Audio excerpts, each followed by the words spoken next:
Hare Krishna, devotees, Dandavat Pranam, Jai Shri Prabhupada. Thank you, Bhavan Prabhu, Shana Prabhu, Ramchandra Prabhu, Meenakshi Mohi Devdasi for facilitating the chanting. Let's continue with our prayers and reading of Shri Prabhupada Lilamrit. Om Ajnanatimirandasya Jnananjana Shalakaya Chakshurunmilitam Yena Tasmai Shri Guruve Namaha. Nama Om Vishnupadaya Krishna Prishtaya Bhutale Srimate Bhaktivedanta Swaminiti Namine. Namaste Saraswate Devi Gauravani Pracharine निर्विशेष शून्यवादी पाश्चात्य देश तारिणे जय श्री कृष्ण चैतन्य प्रभु नित्यानंद श्री अद्वैता गदाधर श्रीवासादि गौर भक्तवृंद हरे Krishna Krishna Krishna Hare Hare Hare Ram Ram Ram Hare Hare Hare Krishna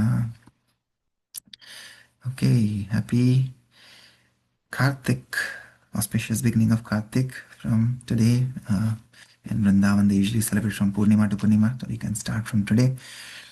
And as we start this month of Kartik, let's start an auspicious another prayer. So last 3 weeks, like we've been singing from the Prarthana collection of prayers by Shri Narottam Das Thakur. So today we will continue another beautiful prayer, glorifying the lotus feet of Vaishnava Acharyas. So as we said, the mercy is coming down in descending order from the Lord, Sri Jagannath, to Chaitanya Mahaprabhu, who is also Krishna, but in the mood of a devotee. And then from Chaitanya Mahaprabhu to last week we sang to the foremost of 6 Goswamis, Shad Goswami, Sri Rupa Goswami, Sri Rupa Manjari Pada. And then after that, now this week we can glorify all our acharyas, because everything that we are doing today, this process of bhakti that we are following, is all because of the mercy of our acharyas who have given us this process and disciplic succession coming all the way from the Lord, from Sri Krishna himself. So because of the mercy of our gurus, Srila Prabhupada, Srila Bhakti Siddhanta, Srila Bhakti Vinod Thakur, etc., going all the way up to Lord Sri Krishna, we are able to perform sadhana bhakti that we are doing today. So all the books that we read, all the devotional practices that we do, everything is because of the soul and soul mercy of our Vaishnava Acharyas. So what better way to start this month of Kartik, which is the month of mercy, and these Acharyas are mercy personified. So let's glorify them in the mood of Sri Narottam Das Thakur, who compiled this beautiful bhajan called Thakur Vaishnava Pada. So this is sung in the same meter as we were singing so far, the last week's prayers. So we'll continue in the same tone.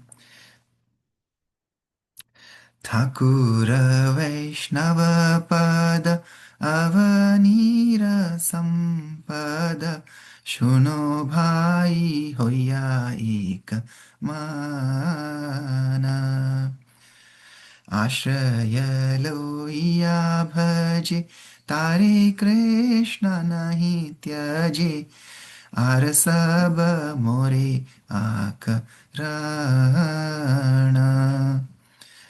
वैष्णव चरण जल प्रेम भक्ति दीते बल are के हो नहीं Balwant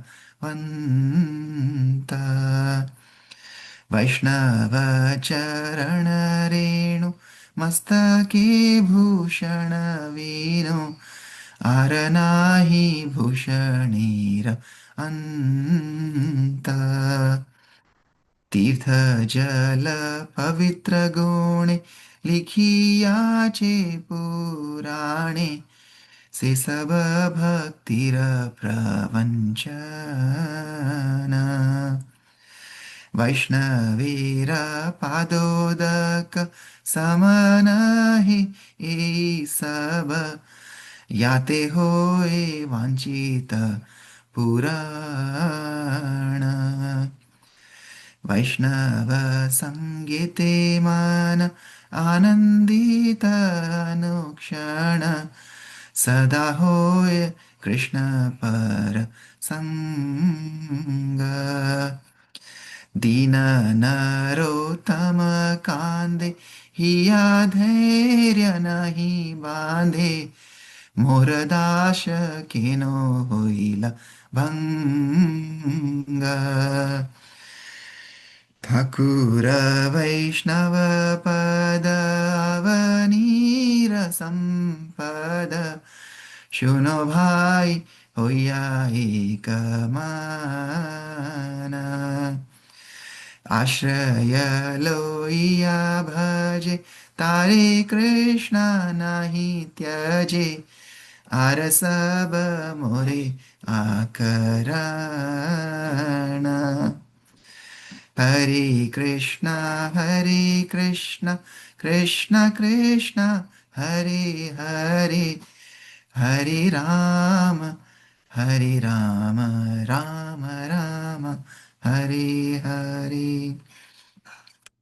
Shri Vishnu Thakur Padak Prarthana ki jai, Shri Narottam Das Thakur ki jai, Jagat Guru Srila Prabhupada ki jai. Okay, we will read the translation of this wonderful prayer. Anybody would like to take up the service of reading the translation? I can read, Babu. Shriya Mataji, Hare Krishna. Yes. Krishna, yes. Oh, brother, please hear my words with rapt attention.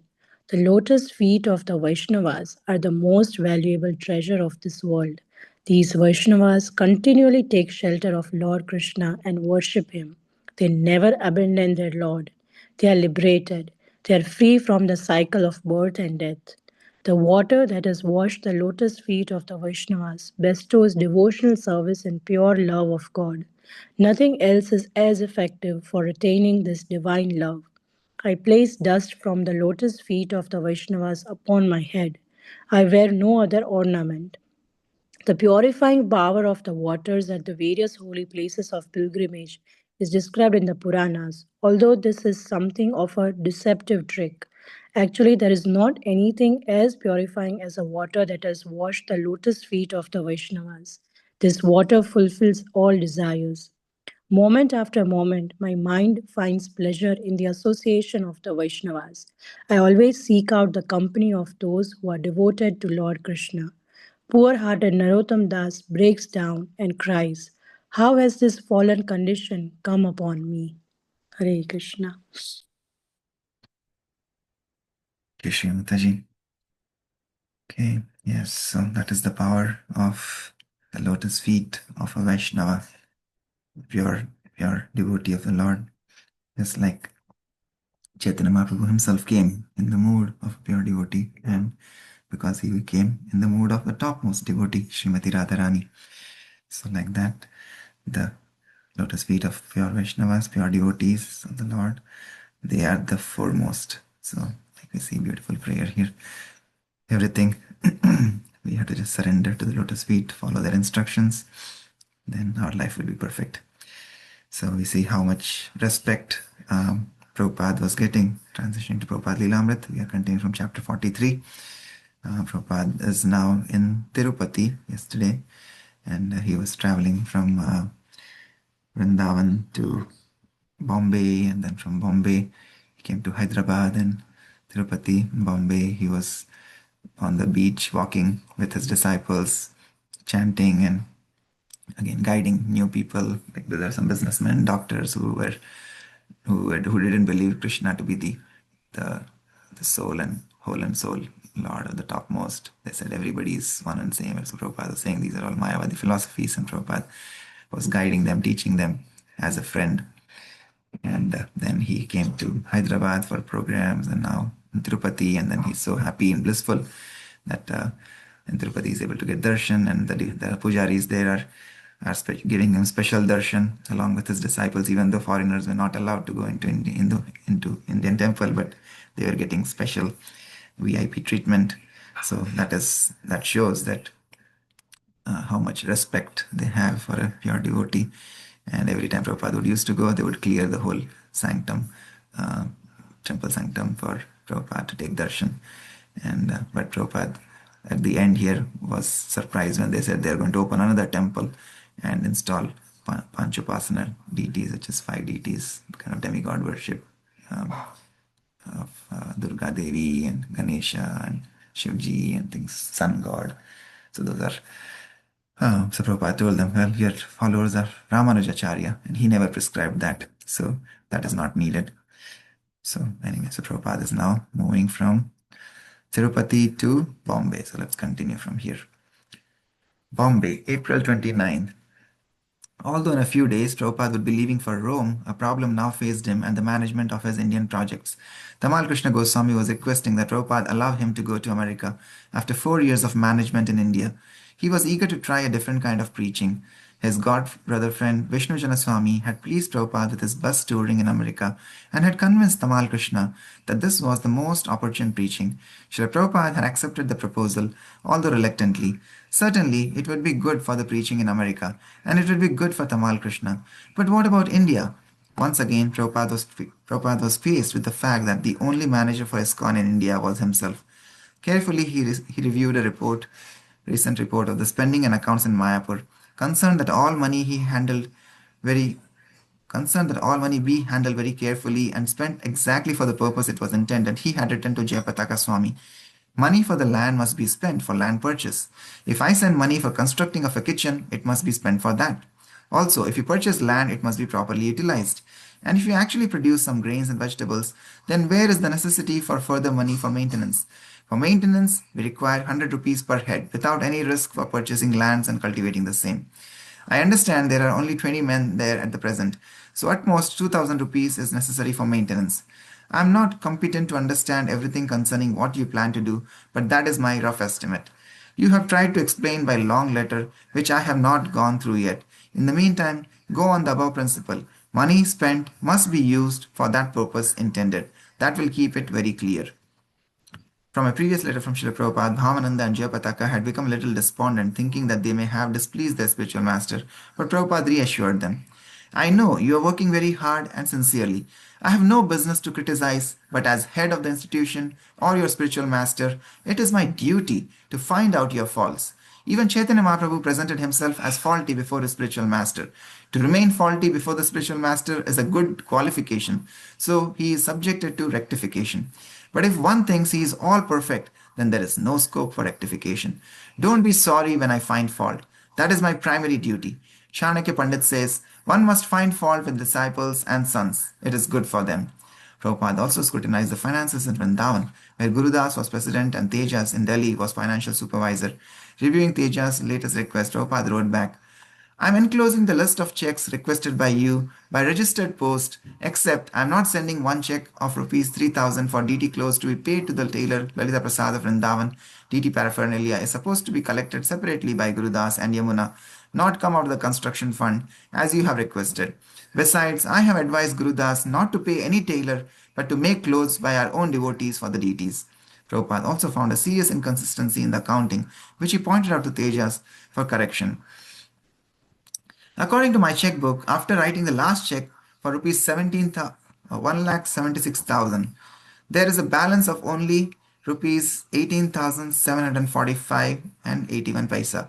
But you are indicating a balance of 100,313 and 64 paisa. Where is the difference? Send me a complete statement of account. Gurudas and Tejas had assured Prabhupada that the Krishna Balram Mandir would be ready to open by July 1974. Prabhupada designed the invitation cards himself and asked that they be printed and sent to important persons. The founder Acharya and the members of the International Society for Krishna Consciousness request the pleasure of Mr. and Mrs. Dash's company to visit the installation ceremony of the Krishna Balaram temple from August 8 to 10 and accept Prashadam. Gurudas Adhikari, local president, A.C. Bhaktivedanta Swami founder Acharya, Surabhi Das Adhikari, secretary. With only 3 months left, Prabhupada's plans were to travel from May through July. Giving permission for transferring funds from Delhi to Vrindavan, he left. He would return in 3 months for the grand opening. Hare Krishna. Let's continue chapter 44. Let there be a temple. Srila Prabhupada's visit. Srila Prabhupada's first two stops in Europe were Rome and Geneva. In both places, devotees had arranged many outside speaking engagements as well as meetings with important guests in Prabhupada's room. The Rome temple was a small house at a busy intersection near Piazza Lodi. Traffic was relentless, its noise penetrating into Prabhupada's quarters within the temple building. I hope the noise of the traffic doesn't bother you too much, Dhananjay, the temple president, apologized. No, Prabhupada replied. This sound is very pleasing. It means this is a very important part of Rome. This is a very good location. At the Villa Borghese, in a hotel hall built to seat 500 people, Prabhupada spoke before a crowd of more than 1,000. Prabhupada was pleased by the enthusiastic gathering of Italians who behaved as if coming to receive the blessings of the Pope. They were pious, but they had not been taught properly how to engage in the Lord's service. This, he said, was the one defect. Although the devotees had arranged a meeting between Prabhupada and the Pope was ill, so Prabhupada met with Cardinal Pignedoli, who was in charge of non-Christian liaisons. In flying to Geneva, Prabhupada and his secretaries viewed the snow-covered Alps. This is a very dangerous spot, Prabhupada remarked as the plane flew above the alpine peaks. Many planes have crashed here. In Geneva, the mayor offered Prabhupada an official reception. Everything went smoothly, according to diplomatic protocol. Afterward, the mayor asked frankly, "If everyone became like you are saying, wouldn't the economy be threatened?" Prabhupada said, "No." And he quoted the same verse he had given to press reporters in Hyderabad. Annad bhavanti bhutani. Grains are produced by rains, which are produced by sacrifice to Vishnu. Prabhupada proposed that if men cultivated their own land and kept cows, they would have no economic problems. Krishna conscious devotees could work in all ways of life within society. In fact, they could teach how to organize society according to God conscious principles. While returning to the temple, Prabhupada asked, "Were my answers all right?" One of the devotees replied that he thought the mayor considered the devotees beggars. Therefore, Prabhupada said, "I told him about tilling the land. We are not beggars. We are giving the highest knowledge." I gave him a copy of Bhagavad Gita, the highest knowledge. He could not give us anything. So who is the beggar? Prabhupada accepted an invitation in Geneva to speak at the World Health Organization of the United Nations. He also met at the temple with Indologist Jean Hurwert and with several scientists and professors. One of Prabhupada's leading disciples, Karandara, came to visit him in Geneva. Karandara had left the movement 4 months before, being unable to follow strictly the four regulative principles. Up to that time, he had been the leading manager of ISKCON in the United States, and Prabhupada had depended heavily on him to deal with his Dai Nippon printers, to coordinate book distribution, and to collect funds from all the temples in the US.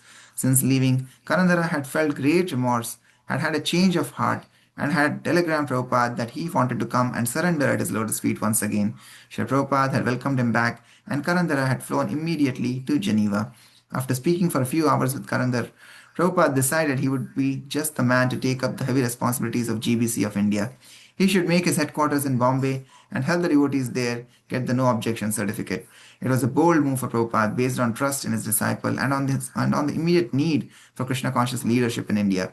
He had his secretary immediately type a letter to the leaders of the temples in Hyderabad, Bombay, Calcutta, Mayapur, Delhi, and Vrindavan, authorizing Karandara's appointment as the new GBC for India. "It is a great relief for me," wrote Prabhupada. "Please give him all cooperation and work together for advancement of our mission to make the people of India Krishna conscious." Paris, June 8th.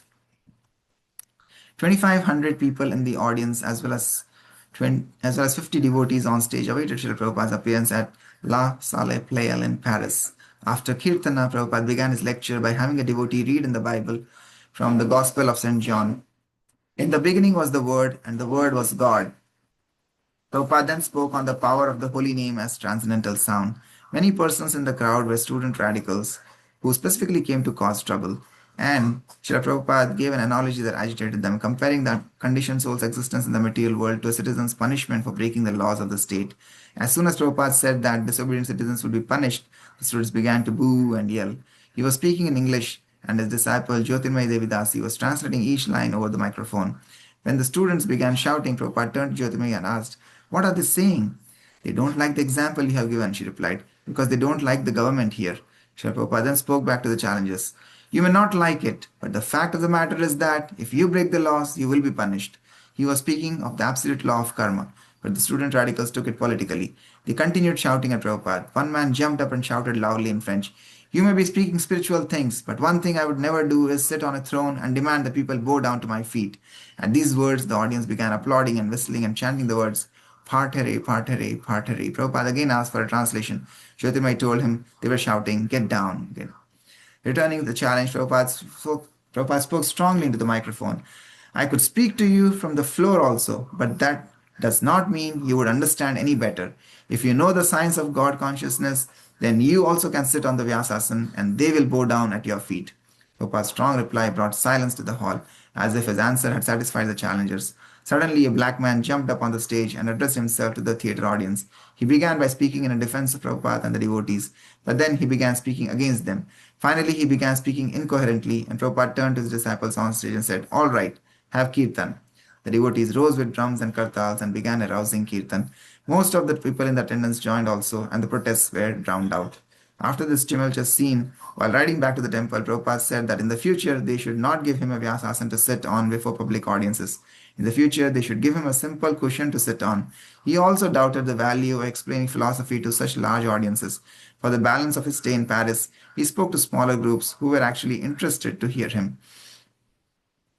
Frankfurt, June 18th. When Srila Prabhupada arrived, Hamsaduta and a large group of devotees accompanied him in a procession of 20 cars and vans to the outskirts of the city to the ISKCON center.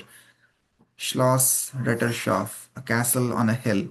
My heart becomes engladdened when I hear a mridanga in a German village, Srila Prabhupada said. The devotees showed Prabhupada the Schloss. The central room was a large ground floor hall with a ceiling 2 stories high.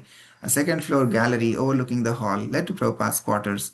While Srila Prabhupada was in his room, the assembled devotees from centers all over Germany and from Amsterdam gathered downstairs, where they held a wildly enthusiastic kirtan. After half an hour, Hamsaduta appeared at the railing and motioned to the devotees to come up to Prabhupada's room.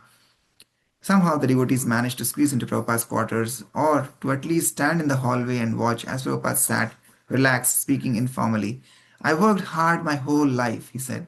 I never liked to sit idle.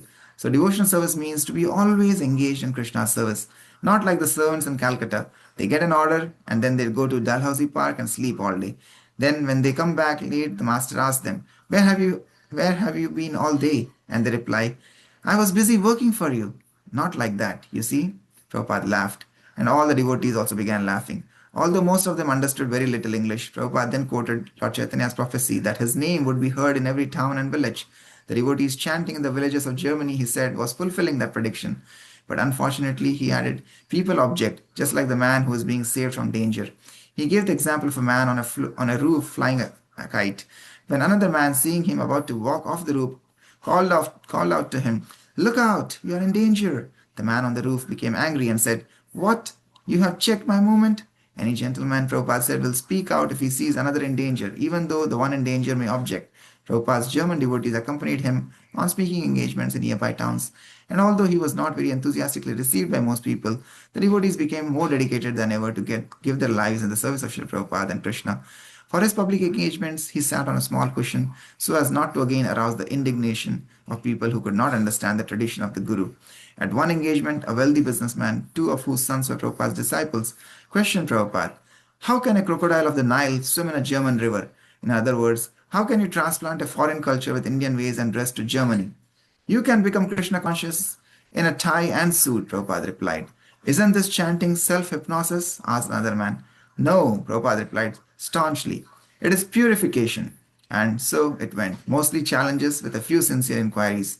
While Prabhupada was in Frankfurt, 2 interested, distinguished visitors came to see him a Benedictine monk, Father Emmanuel, and Baron von Dut- Dutch came, a prominent German philosopher and spiritual writer.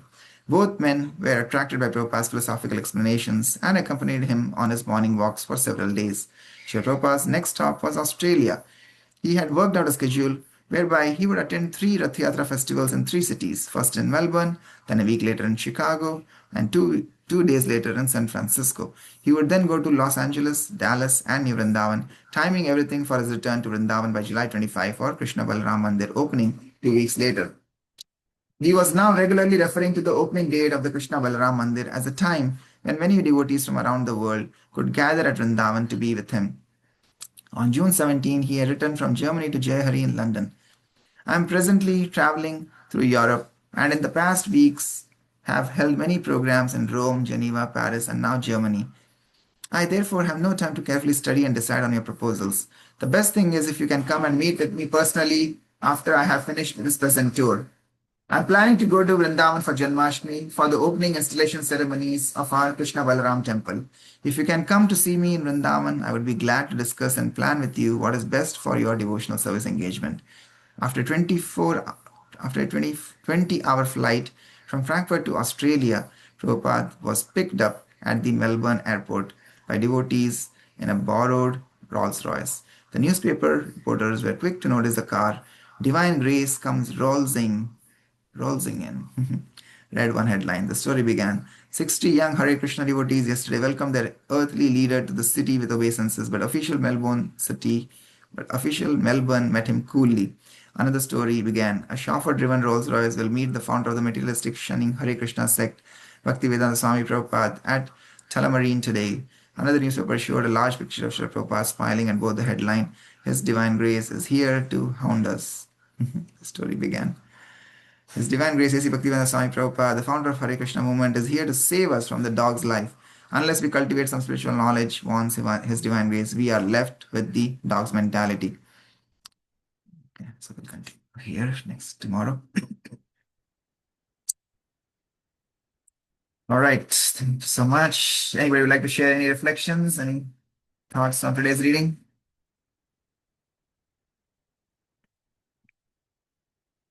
This mode of preaching continues as he goes from one country to another country, traveling from one city to another city, and he's so glad that in this month of mercy, the month of Kartik, he is able to see the mercy of Chaitanya Mahaprabhu in every town and village. Like he's saying, his heart is gladdened when he sees Sankirtan, the music of drums, mridanga in small villages in Germany also.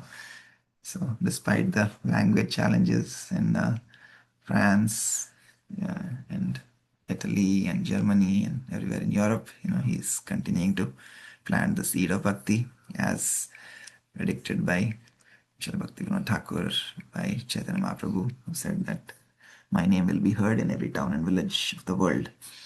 So, but we see again, it's not like everything is rosy for Prabhupada, right? There are a lot of objections, challenges, but because again, because he's carrying the empowered message of the acharyas, he's able to convince and he's able to uh, attract the people into joining the process of bhakti. So, taking up the process. And we see again his mood here, yeah, from Europe. Where is he planning to go? To Australia and then eventually to uh, Chicago and then New Vrindavan for the Rath Yatras. So, okay. All right. Anything else? Anybody else would like to share?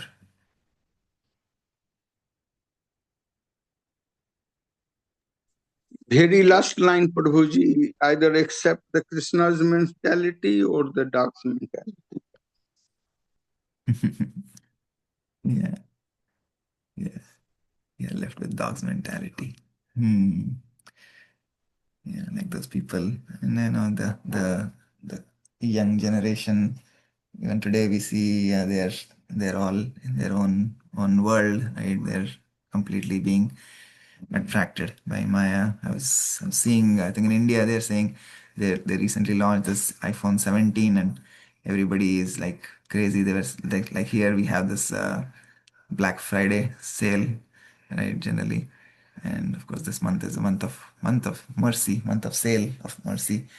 But yeah, the youngsters these days, I was just reading that news that says iPhone 17 people are forming out lines the night before, standing in queues and outside the malls, and the lines are extending for like kilometers, and just to buy iPhone 70 so that they can show off, and whatever, everybody's busy with social media, and with all the whole Maya is in the hands now, in the palms basically.